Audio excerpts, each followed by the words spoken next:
KKMD 401화 일본계 국제정세 전문지 더 디플로맷 칼럼.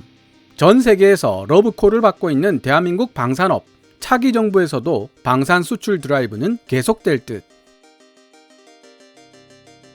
2022년 3월 23일 일본에 본사를 두고 있는 영자 국제정세 전문지 더 디플로맷은 윤석열 당선인에 의해 이끌어질 대한민국 차기 정부 역시 이전 정부로부터 이어받은 방산 수출 드라이브 정책을 계속 이어갈 것으로 보인다는 내용의 긴 칼럼을 게재했습니다. 내용이 워낙 방대해서 그중 차기 대한민국 정부가 어떤 이유로 방산 수출 드라이브를 이어갈 것인지에 대해 설명하는 부분 위주로 번역을 해봤습니다. 더 디플로맷에 게재된 칼럼은 정부가 바뀌었지만 대한민국이 계속 방산 수출 드라이브를 이어갈 것으로 분석한 이유로 다음과 같은 내용을 거론했습니다. 첫째, 방산 수출 드라이브는 대한민국 국내 기업들에 대한 추가적인 경제 활력 요소를 제공해 줄 수 있는 좋은 수단이 된다는 것입니다. 특히 러시아가 우크라이나를 침공한 이후 서방 세계에 의해 경제적, 기술적 봉쇄를 당하고 있는 러시아 방위 산업에게 많은 나라들이 등을 돌릴 수밖에 없으며 그 틈새 시장을 메울 수 있는 가장 유력한 방산 수출국들 중 하나가 바로 대한민국이라는 내용입니다. 실제로 지난 3월 30일 한국경제신문은 창원시가 방위산업에 특화된 특례시 지위를 획득했다는 내용의 기사를 싣기도 했죠. 둘째, 방산 수출 드라이브는 대한민국의 국익과 관련된 국제협력 관계를 보다 더 강화시킬 수 있는 수단으로 활용할 수 있다는 인센티브가 있다는 것입니다. 한미동맹을 무엇보다 우선시한다는 노선을 명확하게 표시한 차기 정부는 방산 수출 능력을 10분 활용하여 미국으로부터 제공되는 지정학적 지지를 공고히 하고 국제사회에서 대한민국이 가지는 입지를 더욱 강력하게 다질 수 있게 될 것이라는 분석입니다. KKMD가 이번 기사를 다루는 이유는 정부는 바뀌지만 앞으로도 대한민국은 방산 분야 기술 개발을 게을리하지 않을 것이며 세계 속의 방산 강국으로 자리잡게 될 것이라는 해외 언론의 분석과 그들이 제시하는 논거에 흥미를 가졌기 때문입니다. 일본계 영자 국제정세 전문지가 게재한 칼럼이라는 점을 충분히 숙지하시고 번역 내용을 이해하시기 바라며 기사 내용이나 논조는 KKMD와 아무런 상관이 없음을 다시 한번 밝혀둡니다. 이렇게 거듭 말씀드려도 KKMD를 정치와 연관짓는 분들이 계실지도 모르겠습니다만 직접 기사를 읽어보고 판단해보시라고 KKMD에서는 항상 외신 기사 링크도 함께 올려놓고 있습니다. 번역이 끝나면 바로 영상을 마무리할 생각입니다. 해외 기사 원문은 노란색 글자로 표시됩니다. 대한민국의 윤석열 대통령 당선자는 적어도 방산 분야에 있어서만큼은 문재인 대통령의 유산을 계승할 것으로 보인다. 새로운 해외 방산 시장을 개척해야 할 대한민국의 필요성과 무너지기 시작한 전 세계적인 지정학적 안정성이 맞물려 대한민국 방산 제품에 대한 수요 또한 급격하게 늘어나고 있다.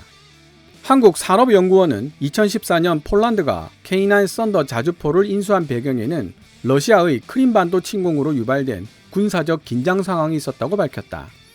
2017년에는 핀란드와 노르웨이가 폴란드의 뒤를 따랐고 혹시 있을지도 모르는 러시아의 지상 침공을 막기 위해 가장 최근에 K9 자주포를 수입한 국가로 에스토니아가 추가되었다.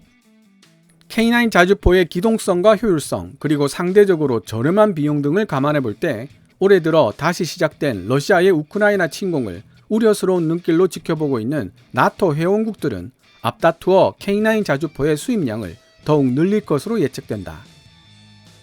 인도와 호주가 K9 자주포를 조달하기로 결정한 배경에도 비슷한 전략적 계산이 숨어 있었다.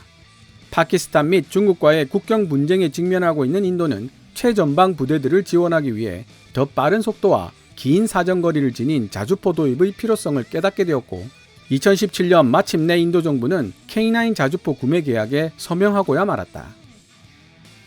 마찬가지로 인도 태평양에서 중국의 확장을 막기 위해 창설된 쿼드 동맹 회원국인 호주 역시 만에 하나 발생할지도 모르는 미래 사태에 대비하여 모든 군사 병과들을 강화시킬 계획이라고 설명한 바 있다. 호주 현지에서 최종 생산되어 실전 배치되는 30대의 K9 자주포와 K10 탄약 보급 장갑차는 격렬한 전투가 벌어지는 환경 속에서도 치명적인 타격을 가할 수 있도록 새롭게 구상되고 있는 호주 지상군 전투 능력의 중추를 형성하게 될 것이다. 최근 미국은 러시아의 우크라이나 침공을 비난하는 결의안에 대해 인도가 기권표를 던지고 러시아 무기를 계속 수입하고 있는 행동들에 대해 비판의 수위를 높이고 있다. 인도가 사용하는 방산 물품의 거의 70%를 러시아 군수품들이 차지하고 있다는 점을 고려해 본다면 인도가 러시아 방산 기술에 대한 의존도를 낮추는 것은 매우 길고 힘든 과정이 될 것이다. 러시아와 미국이 중국의 영향력을 약화시키기 위해 다양한 전략적 시도를 하고 있는 현재 상황으로 분석해 본다면 러시아 방산 기술에 대한 인도의 의존성이 스스로의 발목을 잡는 곤란한 난제가 될 날이 멀지 않았다. 그중 첫 번째는 바로 대한민국 국내 기업들에 대한 추가적인 경제 활력 요소를 제공할 수 있다는 점이다. K9 자주포 성공 스토리를 예로 들어보자.